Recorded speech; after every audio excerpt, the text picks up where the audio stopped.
دنيا بطمة بدأت تظهر على محمد الترك، وهذا ما اشتراه بثمن خيالي.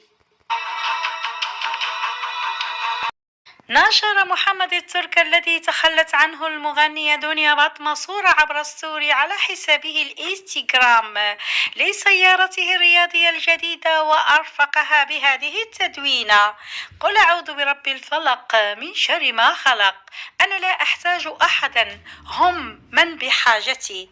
ويبدو أن عوائد دنيا بطمة بدأت تظهر عند الترك، خاصة وأنها اتهمته باختلاس أموالها من السهرات الخاصة والعامة.